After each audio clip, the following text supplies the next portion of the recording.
Today, we're diving into Petals of Reincarnation Episode 4, an episode that shifts from simple battles to full on mind games, strategy, and overwhelming danger. The episode opens with something unexpected. Funasaka tells Touya that he believes him. Even after knowing Toya's true goal, he admits that he's not as good as Neumann when it comes to calculations or logic, but he doesn't want to doubt someone who has already protected him twice. Instead, he asks Touya to open up.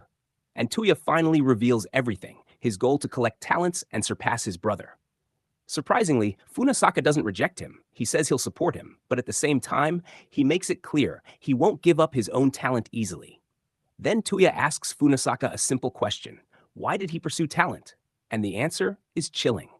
Funasaka says he doesn't remember anymore, not his reason, not his past, not even who he was when he was still human. The scene then shifts to Neumann's side. They're suddenly under sniper attack. The Wright sisters have already been shot and are down. The others rush in to protect Neumann, even turning themselves into meat shields, just like they say. But it doesn't work. The enemy fire is too precise, too overwhelming. Because if Neumann falls, the entire Forest of the Greats collapses. Back to Touya and Funasaka, they arrive at the Earth subcastle. But before they can even enter, they are stopped by a powerful enemy, Rudel. Funasaka immediately tells Touya not to interfere, because this opponent is targeting him. Rudel, a war hero with the talent Phoenix, a man who cannot die easily. At the same time, the battlefield splits again. We see a sniper watching carefully, Heya, but suddenly, someone appears right behind her. It's Hathcock, a legendary sniper known as the White Feather, a hero from the Vietnam War. Heya questions why someone like him, a great, is fighting on the side of the sinners, but he doesn't give a clear answer. Instead, they prepare to settle things through battle. Back to Funasaka versus Rudel. This is where we understand the real situation. Both of them are essentially immortal. Funasaka regenerates through endurance and combat experience. Rudel, on the other hand, has overwhelming firepower and aerial-level attacks. This becomes a battle of immortality versus immortality. But there's a key difference. Rudel dominates in offense, and because of that, Funasaka can barely counterattack. Then the episode shifts to one of the most dangerous moments, Fabre's side. Fabre, who specializes in perfect concealment, suddenly realizes something is wrong. His radar is useless.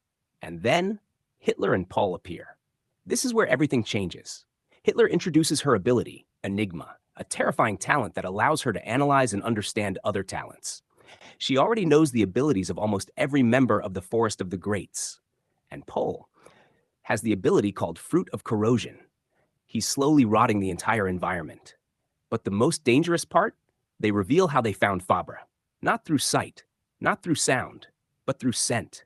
Because in a world filled with decay, someone with no scent stands out. Fabre was trapped from the very beginning. Even the enemy he was chasing was just a decoy. And before he can escape, Paul kills him instantly. Just like that, a powerful ally is gone. The episode returns to Funasaka and Rudel. Funasaka admits something important. He's enjoying the fight, but he cannot find a way to win. And then he explains something crucial to Touya. Even immortality has limits. Using a talent drains stamina and spirit. And since Funasaka is taking all the damage, he'll reach that limit first, which means he will lose. Meanwhile, the sniper battle continues. Heya has the advantage. Her range is about 1 kilometer. Hathcock's range is only around 600 meters. So in a normal fight, he can't win. At first, Hathcock even acts like he's surrendering. He deliberately lowers his presence, making it seem like he's backing off completely. But then, he activates his ability, Green Hell. He transforms the battlefield into a jungle, his natural hunting ground. Now both environments overlap. Snow and forest together. Neither side has the advantage anymore. The battle becomes equal. Next, we move to Ayn and Newton. Ayn is clearly shaken. She even lashes out in fear. But we learn something important. She wants to kill Xiang Yu, someone deeply connected to her past. Newton notices this, but she doesn't explain further. Then suddenly, they come across a horrifying scene. Schrödinger is already facing Hitler and Pohl. Fischer steps in to support him. But it doesn't change anything. Hitler completely breaks down their abilities. Schrödinger's probability control becomes useless because his chance of winning is 0. Fischer's chess-based strategy gets overwhelmed by pure, overwhelming power. And then Paul eliminates both of them, effortlessly.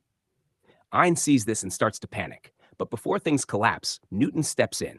Hitler immediately reveals Ein's position and her ability, space transfer, a powerful teleportation skill. But it has one weakness. She can only teleport to places she has already been. At this moment, Newton pieces everything together. After touching a marked animal, he uncovers the truth. Hitler isn't truly omniscient. She's been watching everything through marks placed on animals, insects, even allies, using their senses as her own. That's how they've been tracking everyone. And the moment he realizes it, Newton moves. He attacks Pohl from his blind spot, exploiting the one weakness he found. Then he reveals the entire trick. But even with that, nothing really changes, because Pohl's corrosion is still spreading, and they are still at a disadvantage. Newton then tells Ein to stay close to him. He reveals one final thing. He hasn't used his true talent yet, and that unknown factor is their only chance to win.